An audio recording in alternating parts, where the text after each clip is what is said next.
Bet Central, the trusted choice for players in Cameroon. Fast payouts, fair play, and reliable customer service you can count on. Powered by advanced technology for a smooth, secure, and seamless betting experience. Play with confidence, play with the best. Bet Central, the #1 in Cameroon.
Sur 33 Export. 33 Export, supporter numéro 1 du football. Supporter, c'est gagner. Avec 33 Export, on gagne ou on gagne. La famille s'est réunie. Quel chaos. Ah, excuse-moi, je suis arrivée. Quel beau chaos. Les rivalités sont profondes, mon frère. Quand tu entends le bruit avant de le voir, tu sais que la famille est arrivée.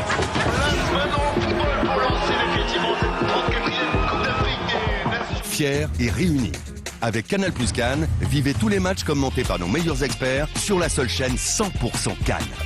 Alors réabonnez-vous à votre formule habituelle et profitez de toutes les chaînes offertes pendant 30 jours.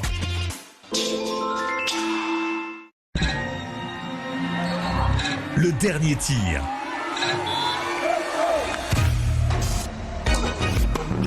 La balle de match. L'ultime lancé. C'est terminé? Pas encore. Melbet vous offre toujours une autre chance de gagner. Recevez 10% de cash avec Melbet. Que le spectacle continue. Interdit aux moins de 21. Bonsoir madame, monsieur et bienvenue sur les antennes de Canal 2 International et bienvenue à cette autre édition de Casa Show. Casa Show se produit depuis la ville de Douala. Aujourd'hui, 12 janvier 2021, on permet à nos équipes du côté du Maroc de pouvoir souffler et nous prenons la main. Dans un instant, on reviendra sur l'intégralité des quarts de finale de cette Coupe d'Afrique des Nations de football qui se déroule du côté du royaume chérifien. On parlera de la rencontre entre le Sénégal et le Mali. On reviendra sur la belle victoire de l'Égypte face à la Côte d'Ivoire. On évoquera la démonstration du Nigeria face à l'Algérie, 2-0. Et enfin, le plat de résistance, ce sera la rencontre entre le Cameroun et le Maroc, qui a vu la victoire du Maroc 2-0. On en parlera et on donnera la parole à un ancien défenseur des Lions indomptables du Cameroun en la personne de Sébastien Basson, qui analyse froidement la défaite des Lions indomptables du Cameroun dans le cadre de cette autre édition de Casa Show. Merci infiniment de nous recevoir chez vous. Transition et on commence par le match Sénégal-Mali.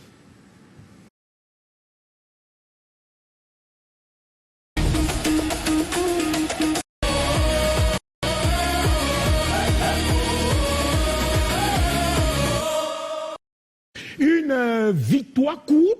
Ouais, mais un match relativement à sens unique qui aura vu les Maliens réduits à 10 en fin de première période, déjà menés justement, menés et privés de leur capitaine Yves Bissouma qui a écopé du carton rouge dans cette partie. Je vous propose de revivre dans les conditions du direct cette rencontre entre le Mali et le Sénégal, avec surtout le retour du capitaine de la sélection nationale des Lions de la Teranga, en la personne de Kalidou Koulibaly. On revit la rencontre et on revient derrière pour recevoir notre invité.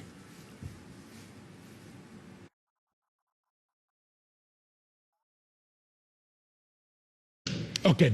En attendant, on va recevoir Guy Djita qui est entraîneur de football, le patron de la TDHI. TDHI, justement, c'est ce centre de formation qui a vu former, qui a vu passer plus d'un talent au sein de notre football jeune. Guy, bonsoir et bienvenue. Bonsoir Mathieu et bonsoir à tes charmants utilisateurs de Canal 2 et de Casa Show. Et surtout à ceux qui nous suivent sur le digital, Facebook, parce que je sais que Canal s'est arrimé au 2.0. Naturellement. Au 2.0. Alors, on partagera une belle émission. Surtout, on essaiera de revivre encore, repasser les moments de la CAN. Okay. Afin de aboutir Guy, à la on parle déjà de cette rencontre entre le Sénégal et le Mali. Le Sénégal qui a commencé de fort belle manière.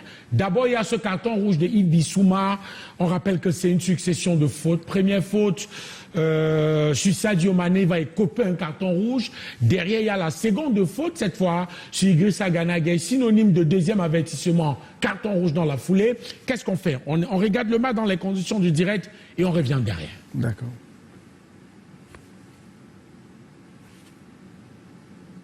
Ok. En attendant d'avoir les images de la rencontre, Guy, on parle là quand même de la victoire mitigée, difficile, mais une victoire...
Du Sénégal, un seul petit but à 0 dans un match débridé.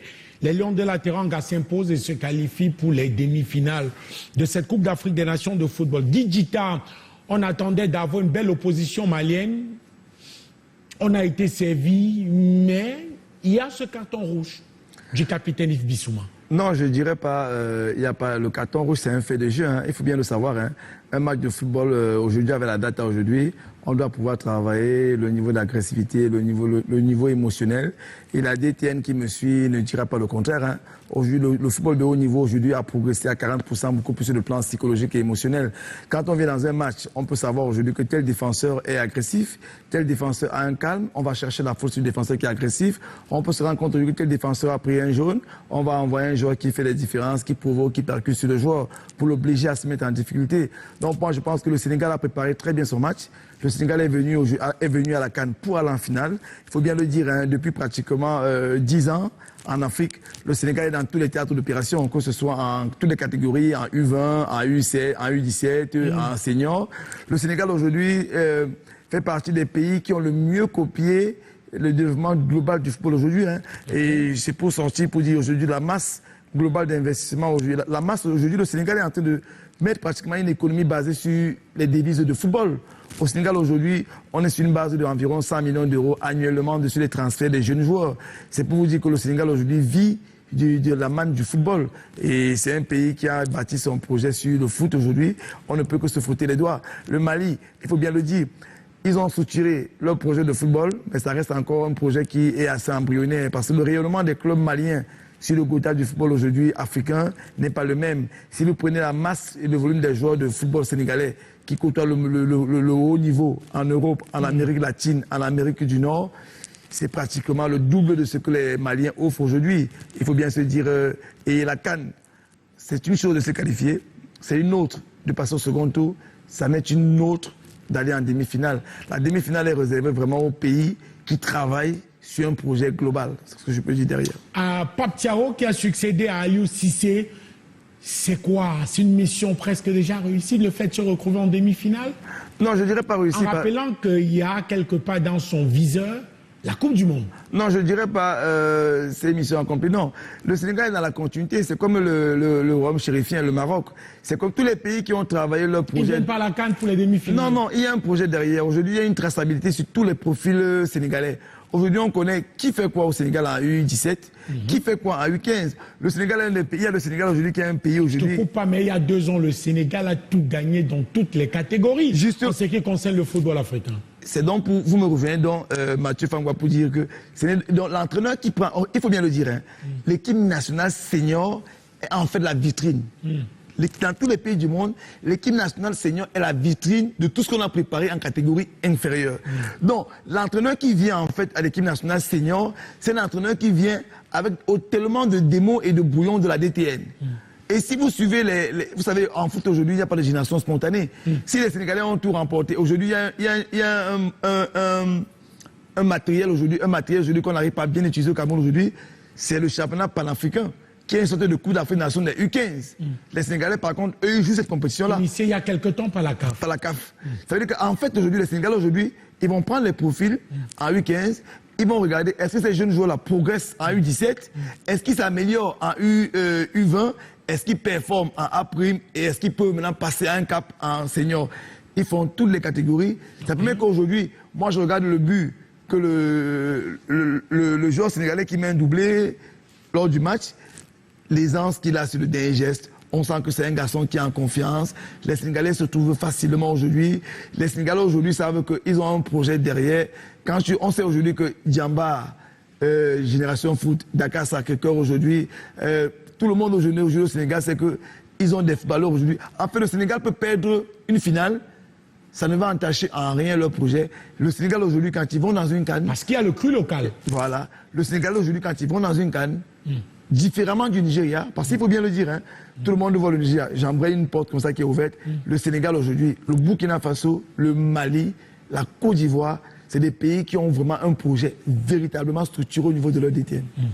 Monsieur, on rappelle que le Sénégal s'est imposé face à l'équipe nationale du Mali, un seul petit but à 0. Le but a été inscrit par Iliman Ndiaye qui a permis au Sénégal de se qualifier pour les demi-finales de cette Coupe d'Afrique des Nations de football.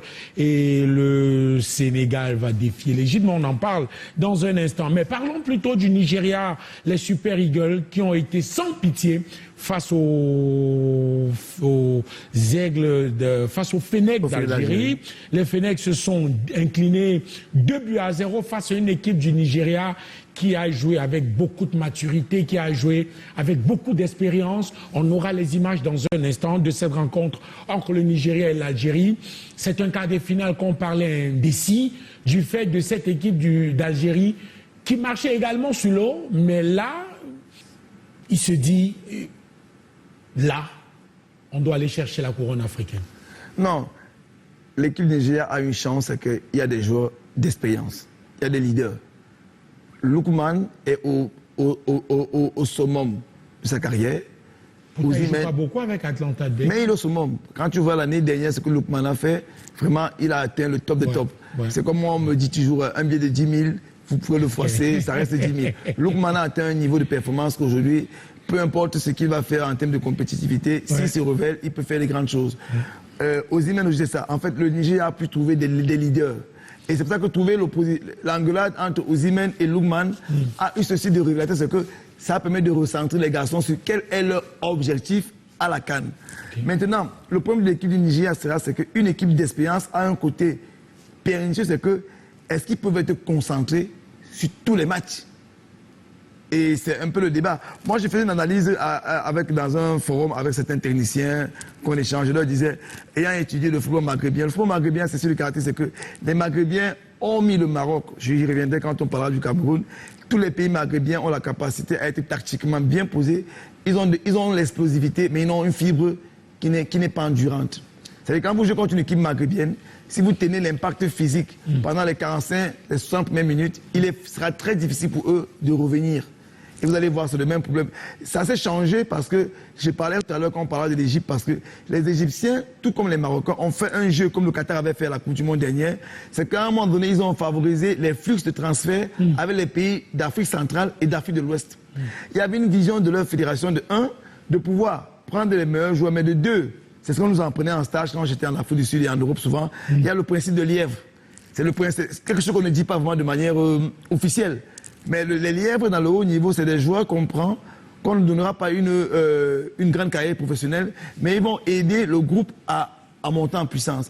Et il y a beaucoup de pays qui font appel à ce genre de profil-là. C'est-à-dire qu'on vient en Afrique, on prend souvent des joueurs qui sont puissants, qui sont rugueux dans les duels, qui sont endurants. Ils vont aider les joueurs du pays à avoir ce type de fibre musculaire. Et c'est un peu ce que les Égyptiens ont fait il y a longtemps aujourd'hui. Quand vous prenez le profil, par exemple, le brûle camerounais, il y a des Camerounais qui sont passés à Arabe Contractor. Vous allez voir que beaucoup sont passés, je ne peux pas citer les noms de certaines personnes, ils sont passés là-bas. Vous allez voir, la star et la vedette, c'est Joseph Anton. Par exemple, voilà. C'est-à-dire que vous voyez que depuis, c'est comme aujourd'hui quand on nous parle de la Chine, on a commencé à voir les films chinois depuis l'époque en français. Il y avait une volonté de la Chine de s'imposer en Afrique francophone. Ça, on ne le dit pas assez. C'est-à-dire que les Égyptiens ont commencé à penser à ça très longtemps. Et eux, par contre, ils ont accumulé les victoires. On ne le dit pas assez. Quand vous voyez aujourd'hui un joueur égyptien jouer contre un pays africain d'Afrique noire, il n'y a pas une grosse différence. Ils remportent les... Ils ont dominé comment on va dire, cette faiblesse-là pour eux, ils l'ont dompté. Les Marocains ont fait la même chose avec l'académie du roi Mohamed IV. Ils ont rapidement fait ce genre de choses-là. Ils ont pris beaucoup de joueurs africains, Afrique centrale, Afrique de l'Ouest, Afrique australe.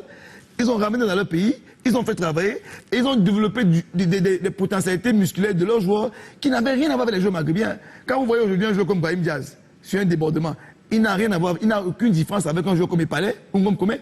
Il peut percuter pendant 90 minutes de jeu. Ce que vous ne retrouverez pas chez les joueurs algériens, chez les joueurs libyens, je dis comme ça des pays maghrébiens qui sont restés conservateurs de leur profil de joueurs. Vous voyez aujourd'hui des joueurs par exemple comme Hakimi, sur le couloir, la technique qu'il a développée n'a rien à voir avec un jeu. Il peut produire la même intensité du début à la fin. Je pense qu'il y a des études aujourd'hui comme ça, on peut le prendre aujourd'hui, on peut l'extrapoler sur l'Espagne, qui après la Coupe du Monde de 1994 avait pris les profils français, avait ramené en Espagne, avait essayé de faire un peu du pseudo-clonage en prenant des joueurs. Ils ont gardé les profils des joueurs petits de morphologie, ils ont récupéré ce qu'il y avait en explosivité, en intensité sur les joueurs petits de morphologie aujourd'hui. Et après cela, ils ont commencé à remporter les Coupes d'Europe, ils ont remporté la Coupe du Monde. C'est un peu ce que je peux dire derrière. Monsieur, parlons de cette équipe d'Algérie. L'Algérie, à la surprise générale, n'a pas pu répondre aux défis techniques, aux défis physiques imposés par l'équipe nationale du Nigeria. Didita, c'est le Nigeria qui a haussé son niveau de jeu ou c'est l'Algérie qui, malheureusement, n'était pas au rendez-vous? L'Algérie est comme la Tunisie. Ce n'est pas un problème de sur le niveau de jeu. Ils n'y sont plus. Okay. Ils n'ont pas restructuré leur football. Il n'y a qu'à voir l'interview du joueur tunisien qui l'a dit. Il y a le joueur tunisien qui a dit on doit faire les efforts nécessaires pour se passer un cap. Depuis 10 ans, est-ce que l'Algérie a remporté un titre? Non. Depuis 10 ans, quand on va à la Coupe du Monde, est-ce que l'Algérie franchit un cap? Non. C'est devenu une équipe. Mais c'est une équipe d'Algérie qui a battu le Sénégal en finale de Coupe d'Afrique. En quelle année? il y a moins de 10 ans, pardon. Voilà. Je vous dis donc que ça fait 10 ans, l'Algérie n'arrive pas à franchir un cap. Le Sénégal s'est restructuré, ça fait 10 ans. C'était en Égypte. En Égypte. Lors de la finale de la Coupe d'Afrique. Je suis d'accord avec vous. Sauf que je vais vous dire, et je l'ai dit tout à l'heure, le Sénégal s'est donné pour objectif. Vous savez, en académie, on dit un truc aux jeunes. Tout faire, c'est d'arriver en finale. Tout faire, c'est d'arriver en finale. Parce que quand tu arrives en finale, en fait, tu as bravé toutes les marches. La finale, c'est un sacre. Le sacre, c'est comme on dit chez les militaires. Le grade, c'est pour la personne. La fonction, c'est pour l'État. Quand vous arrivez en finale, vous avez été parmi les 22 meilleurs joueurs du continent. Il y a que le titre, en fait, c'est pour les États. On va dire le Cameroun est sacré champion du monde. Mais si l'équipe perdante a un top player, il est sûr qu'il a eu sa carte à jouer. Je pense que l'Algérie doit se poser. Moi, je parle de manière globale. Hein. Quand j'analyse le sport aujourd'hui en tant qu'éducateur, en tant qu'entraîneur, en tant que manager, je me rends compte aujourd'hui que l'Algérie n'a pas fait les efforts nécessaires sur le plan de la data, sur le plan du clonage des profils, sur le plan du fusionnage, sur le plan physiologique. Ils sont restés dans leur football. Si vous prenez une étude aujourd'hui endogène, vous verrez que l'Algérie se positionne beaucoup plus sur les clubs en Champions League. Mais aujourd'hui, les Marocains ont compris, les Égyptiens ont compris que le rayonnement d'un pays et de son football est plus global que ça. C'est que vous allez voir aujourd'hui, l'Égypte se positionne. L'Égypte s'est donné un cap. Tous les 2 cannes, je dois au moins aller en finale. Le Sénégal, en fait, c'est l'objectif. Hein. Remporter un titre, c'est du 50-50, hein, Mathieu. L'objectif qu'on doit se donner quand on travaille dans un pays, c'est d'aller en finale. À partir du moment où vous allez en finale, si vous allez 3 fois, vous pouvez remporter, mais tous vos profils, toutes vos performances sont ici. Parce que quand vous allez en finale, hymne national, tout le monde regarde le match, pay-per-view, c'est monté en puissance. Je pense aujourd'hui que tous les grands pays, la bataille, c'est d'aller au moins en finale. Après, remporter le trophée, c'est vraiment quelque chose d'assez important pour les joueurs. Mais l'important pour un pays, aujourd'hui, quand il traverse son football, c'est d'être dans le trio des meilleurs pays sur le plan du football. En académie, c'est la même chose qu'on fait toujours. Et le Nigeria va défier en demi-finale de cette Coupe d'Afrique des Nations de football le pays hôte, le Maroc. Le Maroc qui a battu le Cameroun, on en reparle. Mais parlons d'abord de la Côte d'Ivoire. La Côte d'Ivoire a été battue par une belle équipe égyptienne. On rappelle que dans cette rencontre qui s'est soldée sur le score de 3-2, la Côte d'Ivoire, tenant du titre, justement, a été menée 2-0. Ensuite 2-1, ensuite 3-1, et malheureusement n'a pas pu trouver des ressources pour pouvoir arracher l'égalisation et conduire cette équipe égyptienne vers les prolongations. Il y a eu beaucoup de déceptions à la fin de la rencontre, mais avant on va s'intéresser au temps fort de cette rencontre avec la réalisation qui nous propose les temps forts de cette rencontre. Quart de finale entre la Côte d'Ivoire et l'Égypte dans une rencontre palpitante où on attendait les stars du football africain entre Omar Marmouche, l'attaquant de Manchester City, Mohamed Salah, l'attaquant de Liverpool, ou encore Amad Diallo, l'attaquant de Manchester United, ou encore le jeune Inao qui évolue à Trabzonspor, qui est mis contre le Cameroun. C'est presque le même but qu'il a mis en début de compétition. Okay. Et contre l'Égypte, est-ce qu'il a fait les mêmes différences? Non, parce que les Maghrébiens, vous ne pourrez pas leur faire la même chose que vous faites en compétition 2 fois. Rappelez-vous quand on remporte en 2017, le but qu'Abouakar Vincent marque, c'est un but qui vient de Mars.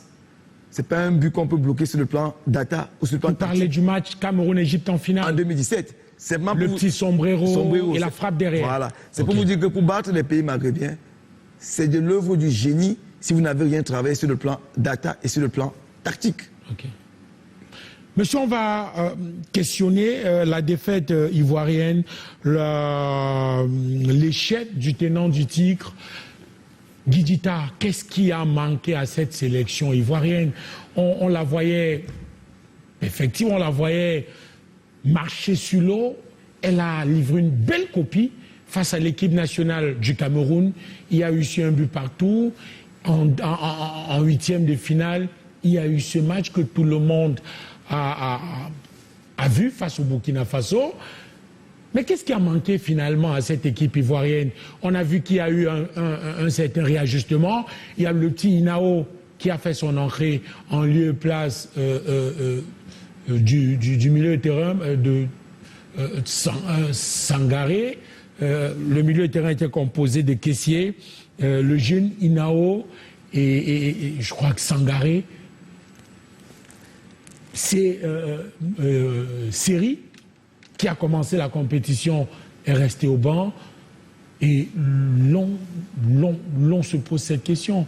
Mais la Côte d'Ivoire, au-delà de ce réajustement au milieu de terrain, c'était carrément du poste pour poste. C'était quelque chose qu'on avait déjà vu. Mais qu'est-ce qui a manqué? Non, ce qui a manqué... Est-ce que c'est l'envie? Non, c'est pas... Vous savez, aujourd'hui, il y a deux éléments qui ont progressé, et je dis comme ça un coucou d'Étienne Angibé Baga. Ce qui a progressé beaucoup plus au niveau du football, c'est la data et c'est le psychologique. Et c'est ça que je dis, ça revient toujours en masse sur les clubs d'Afrique centrale et d'Afrique de l'Ouest. Quand vous avez vu le match de la Côte d'Ivoire contre le Mozambique, il y a un absent data. Il joue au foot, il veut marquer contre le Mozambique. Il met le score, mais après ils n'arrivent pas à trouver la faille. Pardon, le match face à la Mozambique, ça a été véritablement... C'était poussif. Quand vous regardez mal la Côte d'Ivoire... Ils ont plutôt été menés au score 2-0 face au Cameroun. Voilà. Quand vous voyez le match contre le Cameroun, la Côte d'Ivoire est venue offrir un truc, quelque chose au Cameroun. Le Cameroun a été bloc bas. Quand le Cameroun a commencé à jouer, ils n'ont pas trouvé les solutions. Quand vous prenez le match de la Côte d'Ivoire contre le Gabon, ils se font mener. En fait, la Côte d'Ivoire était toujours dans la réaction et non dans l'action. Et ce qui résume un entraîneur de plus haut niveau, c'est la capacité à avoir un plan A, un plan B et un plan C. Et même un plan D, parce qu'il faut arriver à un niveau là où l'adversaire peut te poser des problèmes. Et c'est là où le banc de touche derrière, en back-office, est important. Tu dois avoir des gens derrière, que leur travail n'est pas de crier, c'est d'observer. C'est pour ça que vous avez vu aujourd'hui, les analystes vidéo aujourd'hui, il y a des entraîneurs aujourd'hui qui ont des tablettes derrière. Moi, je vois encore quand le Barça joue, il y a deux entraîneurs, ils ne sont que sur ça. Leur problème, c'est de voir le comportement de l'adversaire et de leurs joueurs. Et vous devez avoir encore autre chose, des gilets GPS, que tous les joueurs doivent avoir. Moi, je prends toujours... Aujourd'hui, c'est classique, non? Non, c'est pas classique. Quand vous regardez les joueurs qui ont joué la CAN, beaucoup de joueurs retirent le maillot, vous les trouvez torse nu.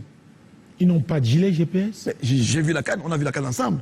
Il y a des joueurs qui ont retiré leur maillot, on n'a pas vu des gilets GPS. C'est-à-dire qu'il y a encore des gens qui pensent qu'on peut se fier à la performance des joueurs. Ça veut dire qu'il faut avoir extrêmement des informations. Il faut avoir les informations. Parce qu'aujourd'hui, quand vous voyez un match, vous suivez le ballon. Mais l'opérateur télévision qui regarde le match en haut, lui, il regarde le match de manière globale. Donc la tablette vous sert à quoi? Le gilet vous donne l'indication sur votre joueur de manière individuelle. La tablette vous donne l'orientation de toute l'équipe, comment elle se déplace. Et beaucoup aujourd'hui ont des caméramans aujourd'hui qui sous-traitent, qui leur donnent des informations. Aujourd'hui, on va vous parler d'éléments, par exemple, sur la VO, avec l'IA aujourd'hui. Moi, j'ai une VO à mon académie. L'IA vous donne le nombre de courses de votre joueur, dans les zones là où il fait les courses, ses courses, sa vitesse de replacement. C'est-à-dire qu'après 20 minutes pour savoir si un joueur y est ou s'il n'y est pas. C'est un peu ça. Vous avez vu aujourd'hui, il y a des clubs aujourd'hui, on va y arriver aujourd'hui sur le cas du Cameroun, il y a des clubs aujourd'hui qui peuvent doubler le marquage. Mais vous, si vous voulez doubler le marquage sur un pressing, vous pouvez le faire avec un joueur qui n'est pas bien sur le plan de la VMA, ça ne vous sert à rien. Si un gars n'arrive pas à faire 17 km à l'heure en VMA, il va pas aller doubler le marquage, il va y aller, mais son replacement sera mauvais, vous allez créer plutôt un problème. Il faut avoir des joueurs, par exemple, qui sont tous à 16 km à l'heure en VMA. Ça, il faut encore déjà l'avoir trouvé avant d'avoir récupéré les joueurs, votre listing. Je pense qu'aujourd'hui, le problème de la Côte d'Ivoire, c'est qu'il n'y a pas une étude, à mon avis, je peux me tromper, il n'y a pas une étude endogène. Ils n'ont pas assez pris ils n'ont pas pris beaucoup en critique les performances contre le Mozambique. Ils n'ont pas bien observé les performances contre le Cameroun, qui étaient des signaux avant-coureurs pour leur dire que... Et contre le Gabon, ça leur disait quoi? La Côte d'Ivoire a réagi. Mais vous n'arrivez pas en quart de finale pour réagir. Et quand vous jouez contre un pays comme... avec des certitudes. Sauf que la date a un défaut et un avantage, c'est que tous les signaux que vous émettez contre vous, si vous ne les prenez pas en compte, l'adversaire, lui, les prendra en compte. Les Égyptiens, les Marocains, pour ceux que je connais, et même le Sénégal, ils travaillent trop en data. Du coup, qu'est-ce qu'eux ils font? Ils ont bien observé le match Côte d'Ivoire contre Mozambique. Ils ont trouvé que c'était poussif. On marque un but, on a du mal à rebondir, à mettre la pression à haute intensité. Contre le Cameroun, ils ont eu une fin de match assez difficile. Contre le Gabon, ils ont réagi et ils ont découvert que la Côte d'Ivoire encaisse facilement. Ça leur a dit que quoi? On doit faire l'effort de mettre la pression rapidement.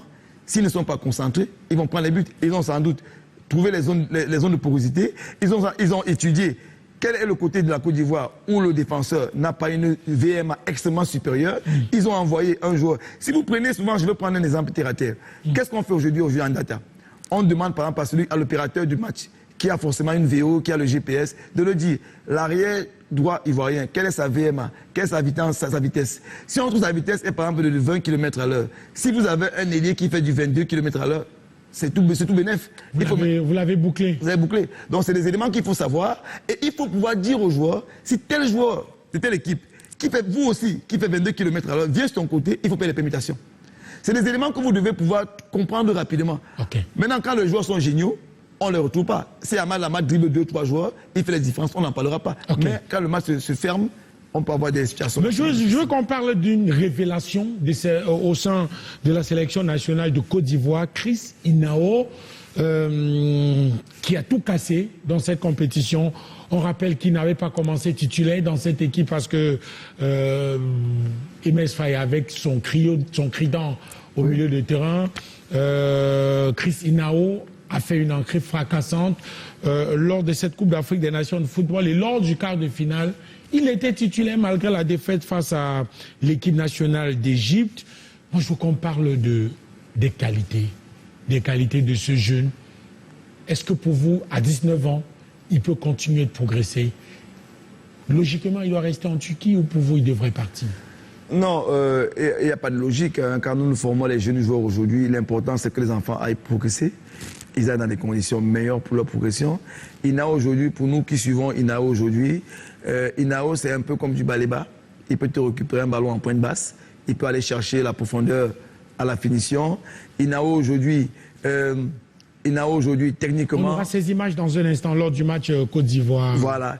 Inao aujourd'hui, techniquement, c'est du lourd. Moi, je n'étais pas fan de ce joueur. Et quand j'ai commencé à regarder les matchs du Trabzonspor souvent, j'ai remarqué qu'il est bien en pointe basse. Il peut jouer en pointe haute derrière deux avant-centres. Parce que s'il y a un seul avant-centre, il ne peut pas jouer 9,5. Il peut jouer quand il y a deux avant-centres derrière les avant-centres. Il peut décrocher souvent comme faut jouer le couloir sur le côté. En fait, c'est des joueurs comme Baléba. Inao est parti pour faire comme du Baléba. C'est que c'est un joueur techniquement qui est doué. Le même profil? Pas le même profil. Parce qu'il y a Baléba un peu ce côté puissance. Baléba peut jouer en défense centrale qu'Inao ne pourra jamais. C'est plus technique. C'est plus technique. C'est plus fin. C'est plus fin, voilà. C'est ça la différence. Baléba, c'est un peu plus puissant qu'Inao. Et maintenant, il faut le dire, Inao est un peu plus... Il a ce côté un peu éliminé dans les petits espaces. Sortir des petits espaces et trouver la profondeur. Il peut jouer, pas en 9,5, mais il peut jouer avec deux avant-centres, il peut rester derrière eux. Inao peut travailler sur un côté avec un peu de percussion, mais pas sur les courses profondes. Je pense que c'est un joueur qui a une marge de progression qui est énorme. Ça nous montre un peu, et je vous l'ai dit tantôt quand on commençait le début de l'émission, Mathieu, la Côte d'Ivoire comme le Sénégal ont structuré leur DTN. Ils ont fait en sorte aujourd'hui qu'il n'y a pas de génération spontanée. Tous les joueurs aujourd'hui qui sont en train de monter en Côte d'Ivoire aujourd'hui, c'est les joueurs qu'on suit depuis les U17, depuis les U20.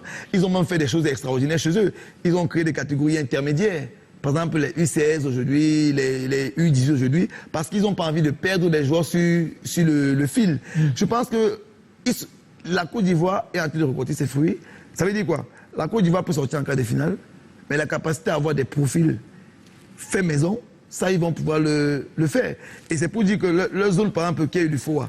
Imaginez-vous, l'UFOA B a terminé son tournoi. Ils attendent la CAN au Maroc en 2026 pour les U17. Alors que nous, on est en train de préparer l'UNIFAC. Okay. Ça veut dire qu'ils ont pratiquement un boulevard pour les matchs amicaux pour se préparer. Je pense qu'il y a une zone comme ça qui s'est structurée. Il faut maintenant que nous, aujourd'hui, avec l'avènement du président aujourd'hui à la commission UNIFAC aujourd'hui, technique aujourd'hui, et qui est vraiment le patron de l'UNIFAC aujourd'hui, qu'on commence à mettre un point vraiment fort sur l'UNIFAC pour que ça soit aujourd'hui un laboratoire où on peut pouvoir faire progresser les catégories, tant en U, parce qu'il faut savoir que l'UNIFAC n'est pas seulement en U17, hein. L'UNIFAC est autant en U17, autant en U20 qu'en U23. Monsieur, je vous propose cette fois de marquer une petite pause. Oui. Avant, on va faire un clin d'œil aux partenaires parce que derrière, on évoquera l'actualité autour des Lions indomptables du Cameroun. Le Cameroun qui a été battu par le Maroc 2-0 en quart de finale de la Coupe d'Afrique des Nations de football. On donnera la parole, je le rappelle, à Sébastien Basson, aujourd'hui consultant de nos partenaires de New World, ancien Lion indomptable, qui fait une analyse froide au-delà justement de l'élimination du Cameroun face au Lions de l'Atlas. Et on évoquera également les perspectives, l'avenir de cette équipe nationale, la naissance de cette équipe nationale chapeautée par David Pagou. Clin d'œil à nos partenaires et on revient derrière.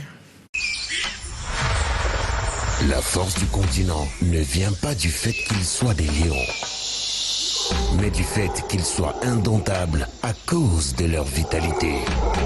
Être camerounais et indomptable, c'est vital. Au Vital, l'eau des lions indomptables.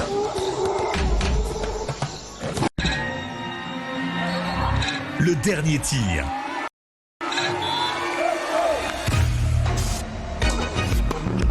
La balle de match. L'ultime lancé. C'est terminé? Pas encore. Melbet vous offre toujours une autre chance de gagner. Recevez 10% de cash avec Melbet. Que le spectacle continue. Interdit au moins de 21.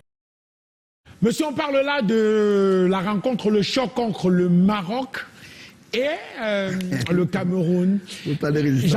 Par chance pour eux, ils ont compris que si on n'arrive pas à marquer dans le jeu, il faudra chercher les faire à le jeu. Le coup franc raté par Hakimi sur Brahim Diaz devait être un signal pour nous annoncer que là où on est là, ils vont travailler les coups de pied arrêtés. Ça veut dire qu'on devrait être à un moment donné non seulement vigilant et utiliser il y a une stratégie que je fais avec mes jeunes, c'est le triangle. C'est-à-dire que vous mettez un joueur au 5m50 devant et un 5m50 derrière et un penalty.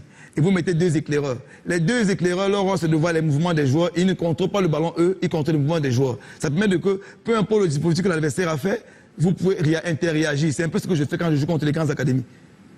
Vous constatez, les coups, ça s'est joué là-bas, on n'a pas pu interréagir. Je pense que pour nous, à un moment donné, quand on a compris, et c'est là où j'appelle avec les gens qui sont en back-office, il fallait tout de suite observer pourquoi est-ce qu'ils font du marquage à 2 sur Mbemo.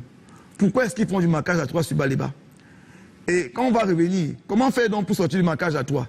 Est-ce que les joueurs qu'on a mis au terrain, voilà, et moi je pense qu'on a bien réagi en deuxième mi-temps, mais on n'a pas aidé par la sortie de Tchama 2. Rappelez-vous, Tchama 2 sort, on fait rentrer Dina Bimbe, qui n'est pas un joueur de course comme une mobilette. Ça lui aussi remplacé dans la foulée. On n'a pas de piston. Il faut modifier le dispositif rapidement en passant en défense à 4 rapidement. Sauf qu'en face, on a eu un adversaire qui a marqué 2 buts, qui recule et qui attend nos différentes failles qu'on va offrir sur la profondeur. Parce que quand vous allez chercher un résultat en bloc haut, vous vous exposez en bloc dans votre dos. Et les Marocains ont fait quoi? Ils ont passé le temps à gérer le match. Après, c'est le différentiel des jeunes joueurs. Les jeunes joueurs, quand le match devient à haute intensité, sous pression, il va falloir à un moment donné savoir à quel moment on accélère, sur quel côté il faut mettre l'adversaire en difficulté. Je suis allé jusqu'à dire aux gens, les Marocains ont même travaillé jusqu'au point de pénalty. Je pense qu'ils étaient préparés. Et vous savez, quand on arrive déjà, quand on passe le premier tour en une CAN, tous les matchs, c'est des matchs de coupe. C'est que tous les matchs, c'est-à-dire que le coaching se fait tous les 30 minutes. C'est qu'après 30 minutes, l'entraîneur doit pouvoir se retourner, demander à son staff derrière, qu'est-ce que vous pensez? Qu'est-ce que toi tu penses? Qu'est-ce que toi tu vois? Qu'est-ce que tu crois? Et c'est là où... C'est pour ça qu'on parle de team coaching. Voilà. Je pense que ce qui a manqué au Cameroun, ça s'est joué, il y a eu beaucoup d'intensité, c'est difficile de réagir à haute intensité. L'équipe marocaine a eu beaucoup d'expérience, l'équipe marocaine a bien utilisé ses temps forts et l'équipe marocaine est à domicile. Et c'est très difficile de battre cette équipe-là. Je crois qu'aujourd'hui, les jeunes joueurs camerounais ont capitalisé un maximum de confiance, un maximum d'expérience. Maintenant, c'est là où le gros travail va maintenant se passer au niveau du staff. Il faut prendre les images du Maroc, les images de la Côte d'Ivoire et pour moi, les refaire revoir à ces joueurs-là 1, 2, 3, 4 fois et demander, ce que je fais en académie souvent, à tous les joueurs de faire un rapport sur chaque match, poste pour poste, et leur demander pour que plus jamais ils ne passent à côté de tel événement. Et du coup, on peut capitaliser sur une telle défaite pour des lendemains meilleurs. Parce que comme le président l'a dit à la sortie de l'interview, qui est à la sortie qu'il a fait dans le vestiaire avec les joueurs, l'important d'une défaite, c'est de tomber. Comme je dis à mes joueurs toujours, le plus important, c'est pas de faire une erreur, mais ce n'est pas reproduire l'erreur 3 fois. Parce que la première fois, tu fais l'erreur, on peut comprendre. La deuxième fois, on peut essayer, mais la troisième fois, on ne comprend plus. Donc, on n'aura plus à leur demander de faire la même erreur. On a un agenda qui est déjà assez court. Il n'y aura pas la Coupe du Monde. Il va y avoir une CAN qui va se positionner. Il faut que rapidement, on construise 2027. Et il faut que les prochains matchs, pour se qualifier, on doit pouvoir voir ces jeunes-là, nous montrer qu'ils ont compris, parce que beaucoup d'équipes souvent comme ça, et le président a bien fait de faire le discours qu'il a fait au vestiaire, beaucoup comme ça rentrent dans leur pays, dans les équipes, ils ont tout fait d'oublier. Non, pour moi, on doit prendre les matchs, on leur envoie le CD de tous les 5 matchs qu'ils ont joués. On demande, à mon avis, hein, en restant leur carrière et autres, de chacun de dire un rapport, qu'est-ce qu'il pense de sa performance, qu'est-ce qu'il pense de son investissement, qu'est-ce qu'il pense match par match. Là, il faut le suivi. C'est le suivi. Ok. Guy Dita, vous évoquez tantôt le fait d'avoir une équipe jeune à cette Coupe d'Afrique des Nations de football. Restons sur cette actualité. Est-ce que là, il faut questionner la jeunesse de ce groupe ou de ces joueurs dans cette rencontre face au Maroc? Est-ce que c'est un facteur qui nous a desservi? Oui et non. Oui, parce que, vous savez, Mathieu, il y a un moment donné, quand un match est difficile, il faut des joueurs d'expérience. Je prends par exemple un cas pour Zamwanguissa qui était blessé, qui n'est pas arrivé à la CAN. Ce type de joueur-là au milieu du terrain aurait la capacité de dire à Dani Namasso, hey, petit, là maintenant, voilà comment tu fais. Les Hakimi, je les rencontre souvent en championnat dans les très hauts, parce que après, il faut dire Namasso joue avec Auxerre, il ne fait pas le très très haut niveau. Mais il sort de Porto, où il joue à la Ligue des Champions. Voilà, il joue avec l'autre, avant de jouer avec Lorient. Il n'y a que Baleba qui fait un peu ce type de niveau, mais sauf que Baleba, il est autant jeune que les autres. Il est un peu émotionnel, parce qu'il faut bien le dire. La jeunesse est un peu hélène, elle est émotive, elle n'a pas beaucoup de raisons de rester. Il faut quand même un dosage, il faut quand même 1 ou 2 leaders qui peuvent après à un moment donné. Et c'est pour ça que j'en appelle un peu au rôle à jouer par comme le gardien comme Passy. C'est là où un gardien comme Passy devrait à un moment donné dans le match interpeller ses uns et les autres. Ça c'est sur le côté. Qui évolue au Dynamo de Bucarest. Ça c'est sur le côté de la jeunesse. Mais après la jeunesse a un avantage. La jeunesse peut reproduire les courses. La jeunesse peut être sur l'impact. La jeunesse peut aller dans les duels. La jeunesse peut te rester à 16 km à l'heure durant tout un match. Ça veut dire que si tu mets, on aurait pu appeler certains anciens. Ce n'est pas certains qu'ils auraient pu reproduire des courses. Peut-être qu'on ne serait même pas arrivé au quart de finale. En quart de finale. Mais il faut faire très attention. Ce qu'on dit, c'est qu'il faut savoir faire un dosage.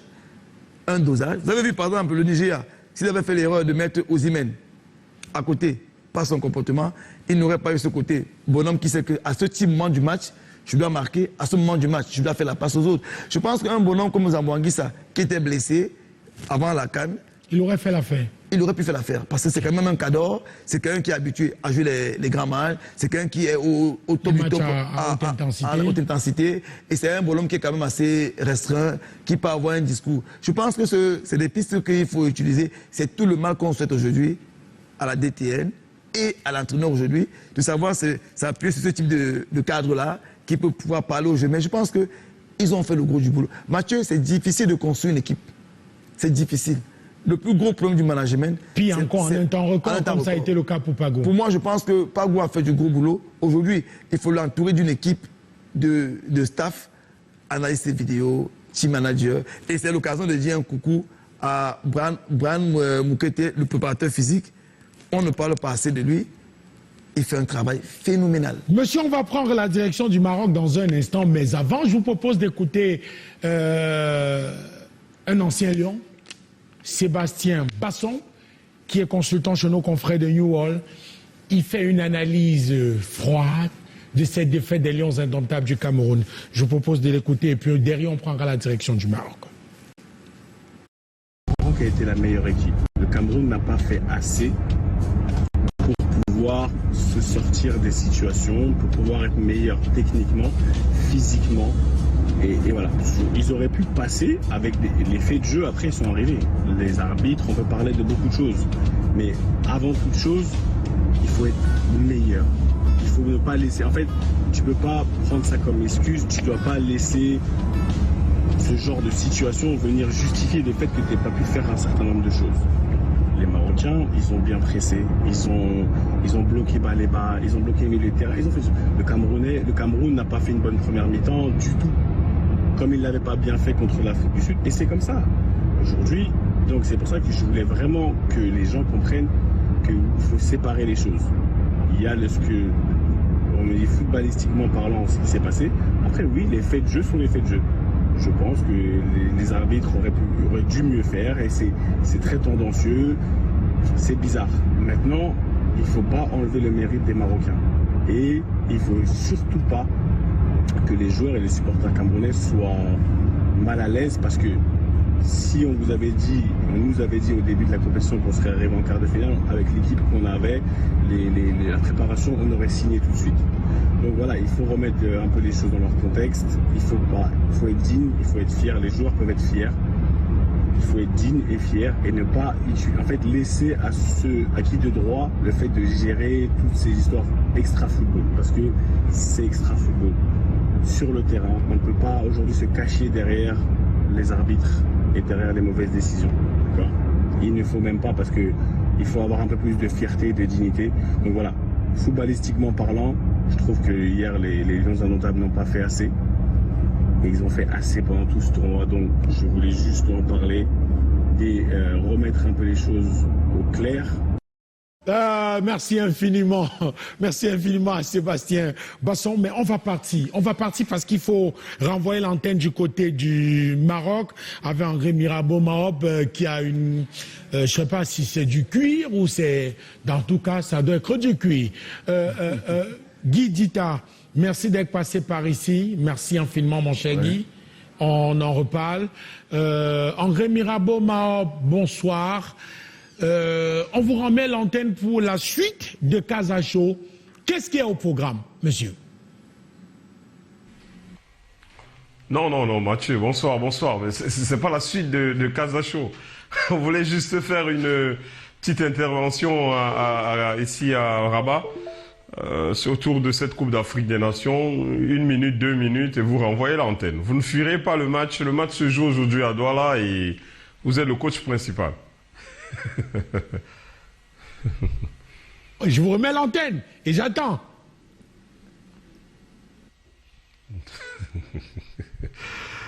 Bon, Mathieu, honnêtement, on voulait faire une petite intervention, planter le décor avant ces demi-finales de Coupe d'Afrique des Nations, évidemment, parce que ça se prépare ici du côté de Rabat. Quelques secondes d'intervention et poursuivre le débat du côté de Douala sur le bilan de cette deuxième étape de la Coupe d'Afrique des Nations avant le sprint final avec les demi-finales et le grand match dimanche prochain. Merci infiniment, mon cher André Mirabeau Mahop, pour ce petit clin d'œil. Guy Dita, à tout moment, André Mirabeau Mahop peut nous couper, parce que justement, priorité au Maroc. Mais Guy, quand on écoute Sébastien Basson, on se rend compte que le Cameroun n'a pas assez haussé son niveau de jeu dans cette rencontre pour venir à bout du Maroc. On n'a pas assez haussé le niveau. Je dirais plutôt, et Sébastien Basson a rejoint ce que je disais, les Marocains se sont passés en mode guerrier, tant leur DTN que leurs joueurs. Ils ont scruté méticuleusement le joueur des Camerounais. Ce que moi j'ai bien envie de dire, c'est que, est-ce que nous aussi, derrière, on n'a pas pu regarder comment eux ils se comportaient? Parce qu'on était dans la réaction. C'est-à-dire que quand vous regardez la façon de jouer de Brahim Diaz, il y avait une volonté d'aller chercher Najida pour l'empêcher de faire des centres, parce qu'ils ont compris que Najida, il a un coup de pied qui est un peu plus fin. Il y avait une volonté des Marocains de bloquer Brian Bemo, quitte à perdre 2 joueurs au marquage qui leur donnaient une vide au milieu de terrain. Et obliger Bemo à perdre le ballon ou à ne pas faire. Ils ont réussi tous leurs plans qu'ils ont mis. Ils ont mis un plan qui a bloqué Koufane sur l'agressivité. Ils ont mis un plan qui a bloqué Baleba. Maintenant, il y a un point que je veux dire, c'est que à partir du moment où on vous a bloqué vos joueurs, il faut que la différence vienne ailleurs. Ça veut dire que les défenseurs centraux peuvent attaquer la profondeur, arriver sur le plan médian et autres. Je pense qu'à un moment donné, ça c'est un match pour moi qui va être plus un match masterclass. C'est-à-dire que c'est un match là où la DTN va s'abreuver, prendre des notes et pouvoir à un moment donné arriver à modifier ça. Après, il y a un point que moi je vais dire, c'est qu'il faudrait qu'après, derrière, on doit avoir maintenant à reconstruire, comme on a commencé avec des jeunes joueurs, mettre sur pied la philosophie du football camerounais, le type de profil qui correspond à nous. Quand on va dans des compétitions aujourd'hui, les pays qu'on tire sur notre chapeau de poule, comment ces pays-là évoluent, quel est le passé de ces équipes-là aujourd'hui, quels sont les joueurs qui font ces pays-là aujourd'hui. Pour moi, c'est un peu ce type de choses que je peux regarder derrière. Moi, j'avais pronostiqué le match, par exemple, contre l'Afrique du 2-1. Mon pronostic était avéré, Mathieu, tu es dans le forum, je l'avais dit 2-1, 2 jours, pourquoi? J'avais dit aux gens, moi j'étais en Afrique pendant presque 6 mois, j'ai vu leur façon de jouer, c'est pas des grosses morphologies, c'est les joueurs qui tiennent sur une mi-temps, s'ils font pas les différences. Je pense que les Marocains aujourd'hui, si on est plus pointu avec le Maroc, l'Égypte et le Sénégal, on va faire des résultats. Le Cameroun est en construction, à mon avis. Il faut aujourd'hui qu'on regarde ces joueurs-là jouer, mais mieux encore, qu'on prenne performance individuelle par joueur et qu'on puisse tirer les conclusions qui s'imposent, Mathieu. Monsieur, dans un instant, on va sortir. Mon réalisateur Fongan vient me souffler à l'oreille, mais on va continuer en évoquant l'actualité autour de cette équipe. Comment on l'a bâtie? La suite avec cette équipe nationale. Comment vous l'entrevoyez? Non, la suite, elle est simple, Mathieu. Il faut faire d'abord un débriefing, joueur par joueur, qui ont été à la CAN. Et Dina Ebimbe, et Koto, Shea Malone, Najida, Dalen Yongwa, tous ceux qui ont joué. On doit faire les débriefs. Si on a l'opérateur data, on doit prendre les performances individuellement, leur niveau de VMA moyenne, leur niveau de puissance. On fait un rapport, on fait un fichier. On prend maintenant tous les joueurs camerounais qu'on a à l'étranger. Quelles sont les performances? On regarde, on fait des corrélations. Maintenant, comme on a la chance qu'on n'ira pas à la Coupe du Monde, forcément, on a un calendrier. Maintenant, il faut construire sur les matchs amicaux, Mathieu. Les matchs amicaux, pendant que d'autres seront... Et c'est là où j'interviens pour dire que rapidement, il faut avoir cela. Rapidement, il faut que la DTN remette aussi à jour le fichier des U20, le fichier des A', pour savoir quels sont les joueurs aujourd'hui. On a eu aujourd'hui, c'est quoi? Plein de joueurs qui nous ont donné grande satisfaction à la CAN aujourd'hui sont des joueurs issus du cru. À PGS de Fou, avec Kotor, Shea Malone, puis David Bamenda qu'on a eu ici à Douala, Union de Douala. On a des joueurs, plein de joueurs qu'on a pu avoir au Cameroun aujourd'hui. Najida, qui a fait le FBC au Cameroun. Donc, ça veut dire que les joueurs peuvent partir du Cameroun 2 ans après les retrouver au niveau. C'est-à-dire que si on prend les U20 aujourd'hui, on peut faire quelque chose. Donc, il faut prendre de manière lucide les paramètres de tous les joueurs qu'on a. Ça revient encore à un travail, Mathieu. Il faut qu'aujourd'hui, on essaie de mettre la DTN au centre du travail au Cameroun. Ça veut dire que le directeur de la DTN aujourd'hui, qui est M. Bagan Gilbert, on doit le consulter pour que toutes les sélections, comme ce que le coach Fiala a fait pour les U16 de Montaigu, comme ce que le coach Sédou est en train de faire en ce moment avec les U17 pour la CAN, il faut qu'on aille s'abreuver sur les paramètres de ces joueurs-là, afin que dans 2, dans 3 ans, dans 4 ans, Mathieu, aujourd'hui, on puisse avoir une identité. Tel joueur, quel est son profil, quels sont ses paramètres. Ça permettra qu'on va identifier les profils. Il y a des profils qu'on saura qu'on ne pourra pas s'en servir parce que peu importe leur potentiel, ils auront des tares, ils auront des écarts. Guy, on va prendre la direction du Maroc, retrouver André Mirabeau Maroc avec une seule question. André Mirabeau Maroc, quelles sont les nouvelles de la tanière? Est-ce que tout le monde a décampé? Est-ce qu'il y a encore du monde dans la tanière? On a pu apercevoir quelques joueurs au Cameroun en train d'embrasser les potes d'enfance. Est-ce qu'il y a encore des joueurs dans la tanière? Est-ce que la tanière a été démantelée? C'est pas un... Non, pas démantelé, Mathieu. C'est pas... La tanière se vide complètement ce mardi. Ce lundi, parce que le départ, c'est dans les dernières heures de lundi ici, et les joueurs vont arriver mardi, soit au Cameroun, soit dans leur club.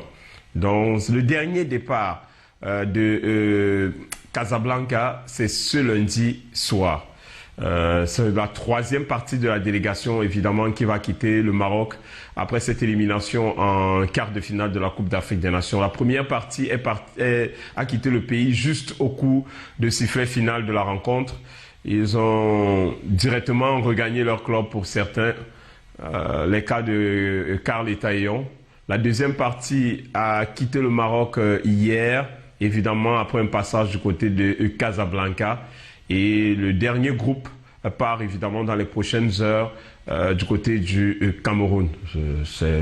C'est l'information officielle, mais s'il y a des joueurs qui vont rester encore ici, peut-être ce sera plus dans le cadre de la tanière des Lions Indomptables. Ils vont certainement regagner leur club juste après, ou ils ont d'autres raisons pour leur départ entre guillemets tardif du royaume chérifien. Il y a eu cet échange avec ce moment d'échange entre le président de la Fédération camerounaise de football et les joueurs dans le vestiaire où les joueurs ont été motivés, les joueurs ont été encouragés après ce parcours, nonobstant le fait d'avoir été éliminés en quart de finale. Est-ce qu'on a une idée de la suite donnée à ce staff-là, prochain regroupement, où on va débriefer tout ça à Yaoundé une fois retourné au Cameroun? Évidemment, on va débriefer tout ça à Yaoundé, mais les mots du président de la Fédération camerounaise de football sont clairs. Cette génération est pleine d'avenir. Elle a toutes les armes pour faire peur au continent dans 2 ans ou 3 ans. La prochaine CAN, évidemment, c'est l'année prochaine.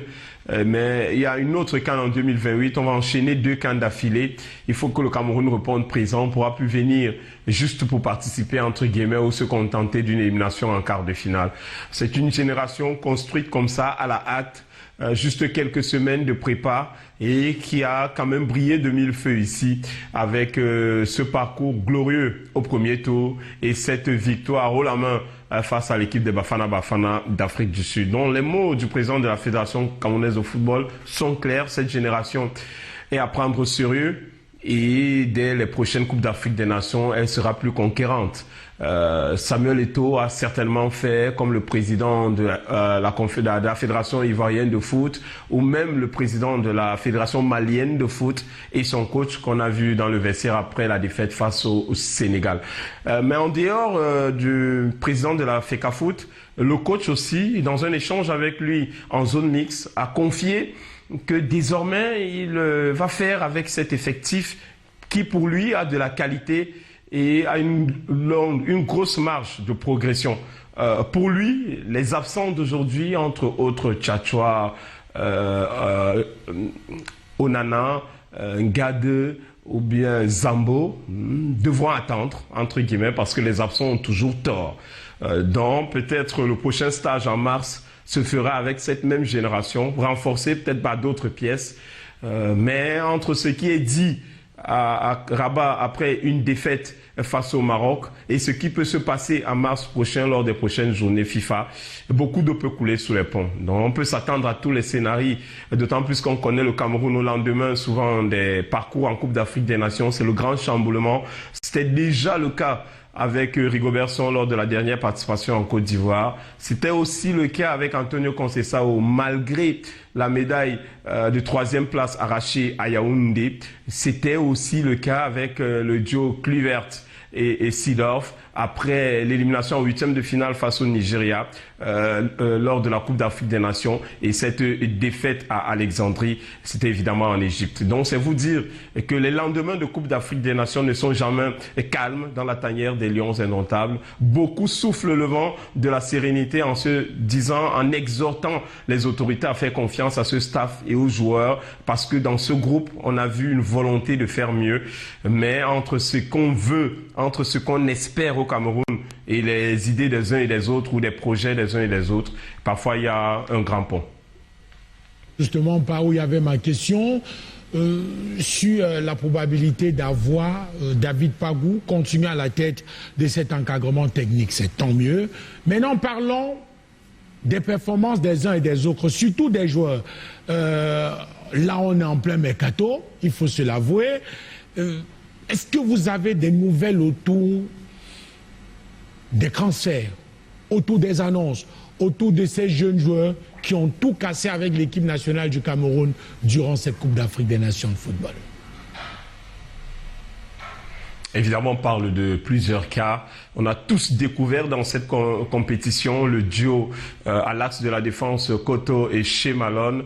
Beaucoup les annoncent dans des clubs en Europe, en Asie et un peu partout. Mais il faut bien attendre. Il faut bien attendre. Aujourd'hui, les agents de joueurs ne se contenteront pas de 2 ou de 3 bons matchs en sélection nationale pour vous faire signer au Real Madrid. Parfois, il faut plus. Donc, ce qui est sûr, la valeur marchande de ces défenseurs, par exemple, de certains joueurs de la tanière des Lions indomptables. Les cas, par exemple, du jeune Namasso, son séjour pourrait changer en France parce qu'on l'a vu autrement dans des responsabilités différentes. Mais les conditions de vie et de travail en sélection nationale pendant une Coupe d'Afrique des Nations ne sont pas les mêmes qu'en club. Donc, il faut rentrer en club et peut-être poursuivre sur cette lancée. On annonce les gens un peu partout.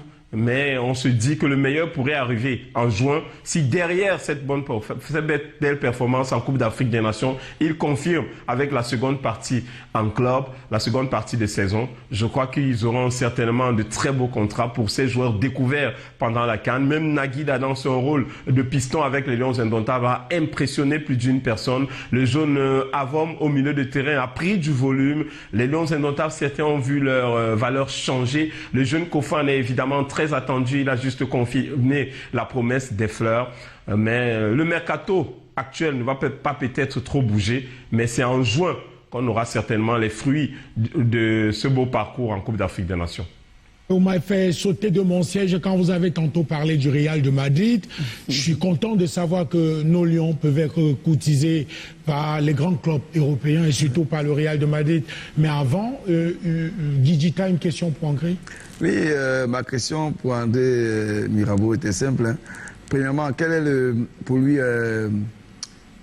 le fait, quel est pour lui, comment je vais dire, le potentiel sur lequel on peut capitaliser sur l'équipe nationale du Cameroun qu'on a vu à la CAN pour pouvoir se projeter vers un résultat dans les prochaines échéances de la CAN, ça c'est de un, et qui nous parle un peu du phénomène Lumumba Veya, ce supporter congolais qui a mis un peu qui a été reçu, du côté du Congo. Qui nous disent un peu dans le Gotha des influenceurs, on a beaucoup parlé des influenceurs, mais on se rend compte aujourd'hui que c'est une innovation qui est apportée. On a plutôt eu du contenu et non des contenants comme avec les influenceurs, quoi. Que vous me parliez un peu de ça. Vous avez écouté la question du coach? Évidemment, je préfère démarrer par la plus grosse surprise de cette Coupe d'Afrique des Nations. L'autre star, en dehors des vedettes sur le terrain, c'est le Lumumba Veya, et qui a impressionné ici. On l'a vu déjà, même en France, dans les championnats en Europe, ce week-end, des joueurs marqués et célébré en rendant hommage à ce célèbre supporter congolais. Il est devenu un symbole. Il a permis surtout de multiplier par 1000 les recherches désormais sur Lumumba. Certains peut-être avaient oublié ce grand homme de l'histoire africaine, mais grâce à ce supporter venu du Congo, on s'est encore souvenu de tout ce que Lumumba a fait pour l'Afrique et pour le monde entier. Donc, ça reste une image ici qui impressionne.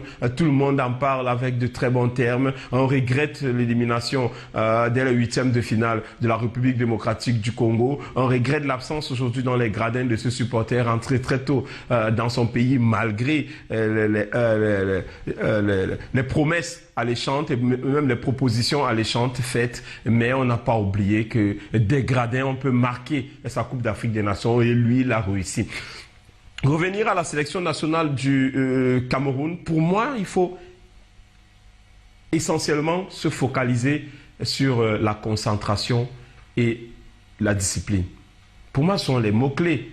On n'a pas créé de joueurs, entre guillemets, dans cette sélection nationale du Cameroun, pour être honnête. C'est vrai que parmi les 28, on avait 14 qui découvraient la compétition avec les Lions Indomptables. Mais la plupart sont parfois venus et partis. Mais ce qui a changé, c'est cette faculté à être ensemble dans la même direction, au même moment, à faire la même chose, à regarder dans le même sens. Et ça, c'est ce qu'il faut capitaliser. Ce groupe, le garder soudé, malgré les divergences. Le duo, je vais revenir sur lui, Kotor et Shea Malone n'avaient jamais joué ensemble. Moi, j'ai des images de caméras isolées sur ces deux qui discutaient pendant de longues minutes pendant les rencontres pour s'entendre, entre guillemets. Mais parce qu'ils se découvraient. Mais il faut le faire. Il faut s'accepter. Il faut apprendre à vivre ensemble. Et ce groupe l'a fait. Parce que pendant près de 2 ans, on a vécu autre chose dans la sélection nationale du Cameroun. Donc aujourd'hui, il faut capitaliser sur ça. Mais il faut renforcer cette équipe parce qu'on l'a remarqué. Le gros problème du Cameroun dans cette CAN, c'est la profondeur du banc de touche. Face au Gabon, quand on est acculé, on est en difficulté dès le premier match. On fait des remplacements, ça n'apporte pas grand-chose. En deuxième sortie, face à la Côte d'Ivoire, pendant qu'on a un but partout et qu'on a peut-être l'opportunité de renverser la vapeur, on fait des changements, mais ça n'apporte pas grand-chose. Le troisième match contre le Mozambique, idem, les remplacements n'ont rien changé. Le seul remplacement pour moi qui a changé l'aspect de la rencontre ici en Coupe d'Afrique des Nations, c'était évidemment en 8e de finale avec l'entrée de Naguida à la place de Yonwa, qui réussi une passe décisive. Mais juste derrière, en quart de finale, quand Tchamadé se blesse et qu'il est remplacé par Ebimbe, c'est le flop, un remplaçant remplacé. Donc, notre profondeur de banc de touche est un vrai problème sur le profil des joueurs, sur leur qualité intrinsèque et sur leur faculté à changer une rencontre. Donc, c'est là qu'il faut bosser. Mais pour bosser sur cet angle, il faut avoir une équipe soudée pour que ceux qui arrivent ne créent pas de fracture. Donc, pour moi, coach, l'essentiel serait de capitaliser sur cette solidarité, cette unité, cette discipline retrouvée pour construire une équipe plus solide demain. Parce que le talent, il ne manque pas au Cameroun. Ça veut dire qu'attention, il n'y aura pas de retour des bannis. Pardon?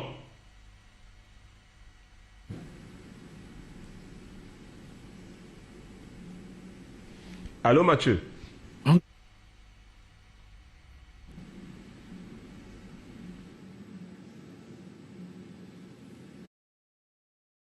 Pour ce retour. Non, je ne dis pas qu'il n'y a pas de retour des bannis. Non, non. Il faut reconnaître que la sélection nationale du Cameroun sort quand même de 1 an et demi de crise.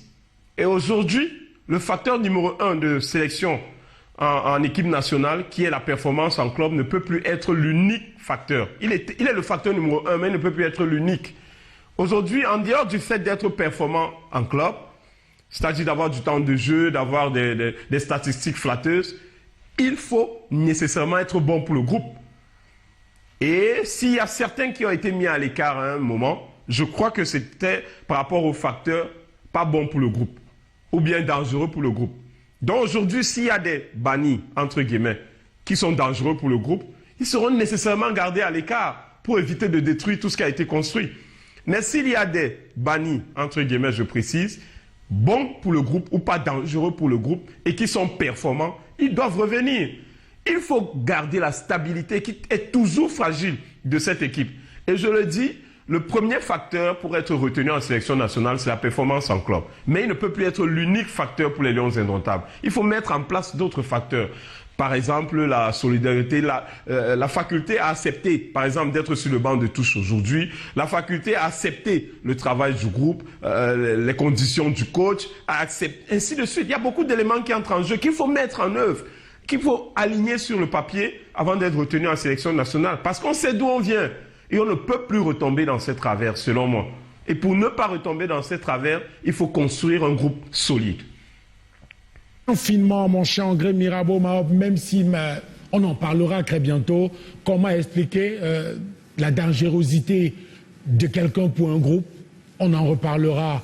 Le plus important, c'est de rappeler que les Lions indomptables du Cameroun doivent rester dans une cohésion, la cohésion qui a permis à ce groupe d'aller jusqu'en quart de finale de la Coupe d'Afrique des Nations de football. Merci André.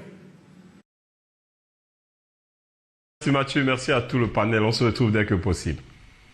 Guidjita, on va se séparer. Oui. Mais avant de se séparer, TDH a transféré Pétain. Oui, on a eu... Il est allé où en Espagne? Il est allé en Espagne, à Hercules. Il a commencé les entraînements en début de semaine dernière avec la réserve d'Hercules. On le souhaite bon vent. Et ça se passe là-bas comment? L'intégration, ça va? L'intégration, ça va. Il avait commencé à faire des cours de langue espagnole avant de partir en Espagne. Donc, bon, la langue espagnole est une langue quand même qui est assez facile à parler. La grosse intégration, c'est qu'il a commencé à faire des entraînements. Ils ont remporté le match du week-end. Il a eu une apparition. Maintenant, il est attaquant, il faut qu'il marque. Il faut qu'il marque. Et après, derrière, le Cameroun, on est en train de reconstruire un groupe pour les U23. S'il continue à travailler, à progresser, à marquer des buts, il aura sa chance. On lui fait bon vent, qu'il continue à progresser. Et je pense que, voilà, maintenant, TDH se projette avec d'autres choses. On a des gamins qu'on a envoyés sur le casting pour les Lions U17. Ils ont terminé aujourd'hui, ils doivent rentrer demain. On espère qu'ils ont... La prochaine vague. La prochaine vague. On espère qu'ils sont bien comportés. Mais comme moi, je dis toujours, il faut toujours aller où les choses se passent. Il faut performer. Si ça ne se passe pas aujourd'hui, ça se passera demain. Si ça ne se passe pas demain, ça se passera une autre fois. Voilà. Merci infiniment, Guy. On souhaite bon vent à TDHI, votre académie, et d'avoir plus d'un joueur à la prochaine compétition U17. Ce sera le tournoi de l'UNIFAC. Qui arrive rapidement. Rapidement. Non, je pense qu'il y a un travail qui a été fait et c'est l'occasion, je n'allais pas partir sans le dire. Je tiens à tirer un coup de chapeau à la DTN qui a ratissé large parce qu'il y a eu pratiquement près de 350 joueurs qu'ils ont passé un casting à Yaoundé. Puis il y avait pratiquement près de 80 joueurs. J'ai dit, les entraîneurs ont travaillé. C'est pour dire bravo, Kosedo, le coach Youm, le King Epondo, team manager, Karim, le docteur, Sulemano, vraiment, tout le monde a bossé dur parce que recevoir trois. Sauf que, je leur disais ça, c'est tout à leur honneur d'avoir accueilli. Ça va redonner de la confiance à tous les jeunes Camerounais. Savoir que l'équipe nationale n'est pas une chasse gardée, c'était une académie. Tout le monde a pu avoir accès, tout le monde a pu jouer, on a pu regarder tout le monde. Et aujourd'hui, tous les jeunes vont revenir en tant qu'on a pu avoir de gros chapitres. Et ce serait qu'un bonheur de savoir qu'un ou deux, trois joueurs pourront figurer dans l'équipe nationale. L'année dernière, nous avons eu un joueur qui a fait la CAN, deux qui ont fait l'UNIFAC. On va pas se mordre les doigts si on n'en a pas cette année. On va continuer à travailler. Mais je pense que le travail, il faut le dire, quand c'est bien fait, Mathieu, il faut le dire. La direction a fait un bon boulot depuis une semaine. Ils ont pu recenser 350 joueurs. On est sûr aujourd'hui que ceux qui vont partir à l'UNIFAC et qui pourront présenter leurs IRM, ce seront vraiment les meilleurs du Cameroun. Merci infiniment, Guy Djita. On se verra très bientôt sur les antennes Canal d'Antenne Nationale. Merci aux équipes autour de Collins, Wanchon, Augustin Fongan, Fossi. Il est à la diffusion et écran et notre ami Tchoumdou qui s'occupe justement du webmaster. On vous embrasse très fort. On se donne rendez-vous demain pour une autre édition de Casa Show. Cette fois, André Mirabeau va produire l'émission Depuis Rabat. À très bientôt.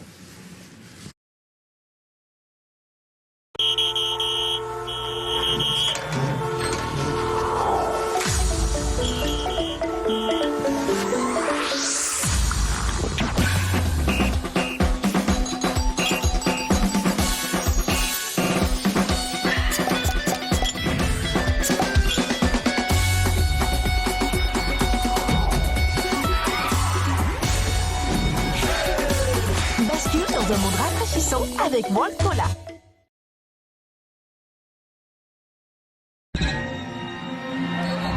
Le dernier tir.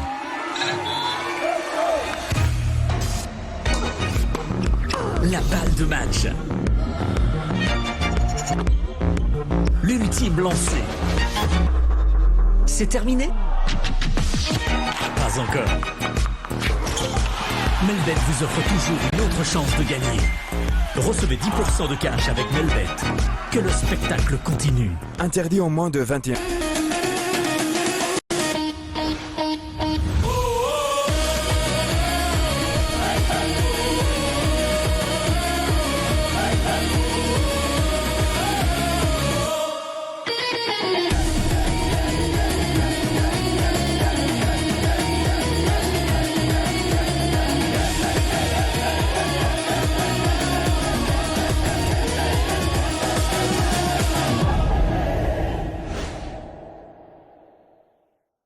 Vivez la Coupe d'Afrique des Nations, Maroc 2025 sur Canal 2 International. Diffuseur officiel.